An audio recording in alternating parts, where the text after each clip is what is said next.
Hey guys, Ryan here with Fish North Georgia, and I'm bringing you a little bitty tip today, and kind of like more of along the lines of some advice, I guess you would say.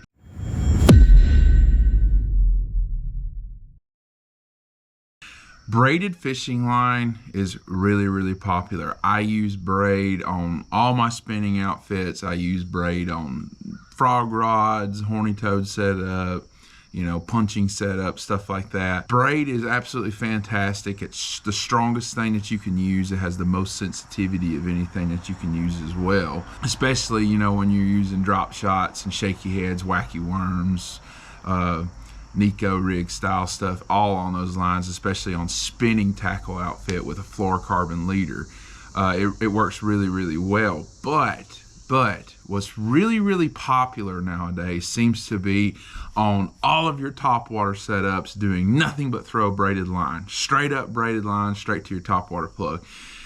Yes, using braid on topwaters does have its advantages, and I'm not arguing that you should stop using braided line on your topwaters, but let me give you a little bit of my opinion on what I like to do in terms of topwater.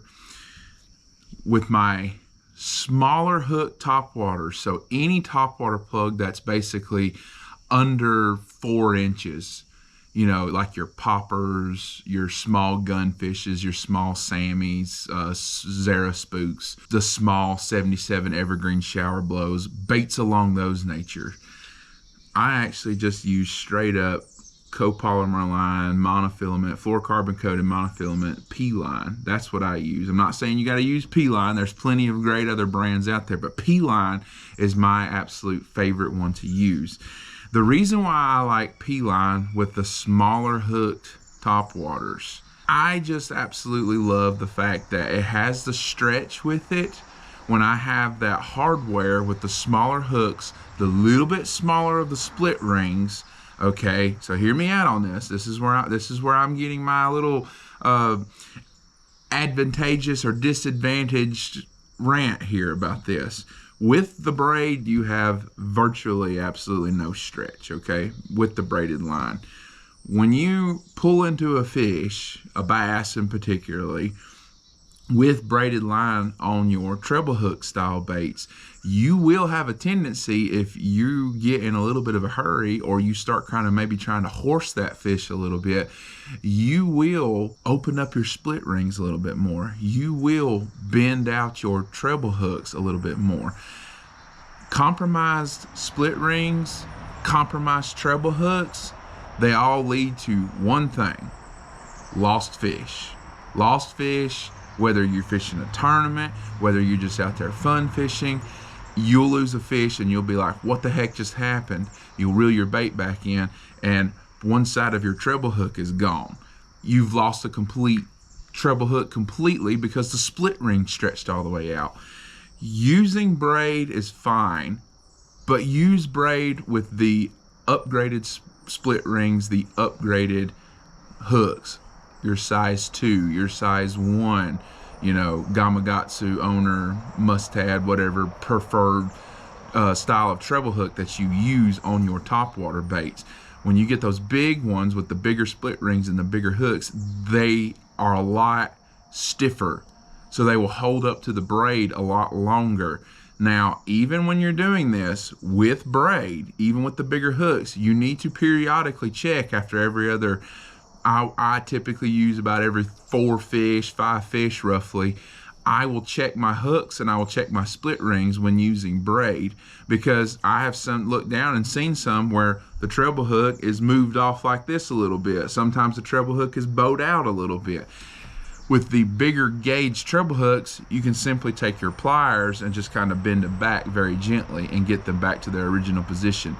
But the more that you bend the hooks, and I'm going to use this one specifically, the Spro E-Pop 80s, absolutely fantastic bait, has fantastic hardware, has great split rings, has super sharp Gamakatsu hooks on them. But if you bend those Gamakatsus back into place one too many times, eventually you're going to go in here and you're going to go bend that hook and snap. You're going to lose that treble hook completely, because it's going to have a break somewhere in the bend of the treble hooks when it comes down off the shank of the hook from the split ring. So my advice is, on the bigger ones, you can continue to throw braid if you personally want to. Use, if I'm gonna go braid with a bigger style topwater plug, I pretty much throw like 30-pound braid.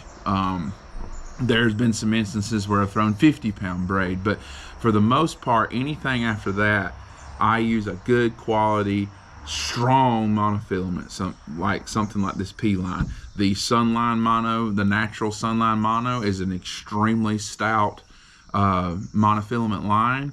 Another good one to use is the Berkley Big Game. Tried and true. Many people have been using that. I know some of you that may be watching this video, you've used Berkley Big Game, or you currently use Berkley Big Game for a manner of different things, not just from topwater plugs, because it's a really strong line. It ties a really good knot. But so does P-line. That's my personal preference. I like the P-line.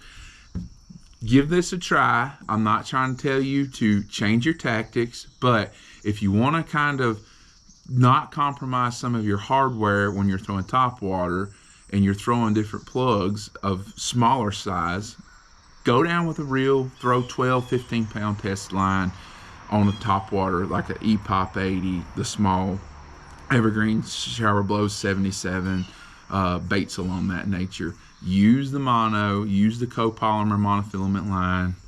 When you get up to your Vixens, your big old saltwater super spooks, you can use the braid. Absolutely. So hope this little tip and this little advice, maybe you'll take it to heart, maybe you won't, but it's just my advice, and this is just stuff from the amount of hours and amount of days that I've spent on the water over the past 10-12 years, really fishing really hard. It's just some things that I have noticed in terms of topwater plugs with monofilament versus braid. So if you like tips like this, if you like anything like this whatsoever, don't forget to hit that like and subscribe button, click that notification bell for more, and we appreciate your viewership, and we'll see you guys on the next one.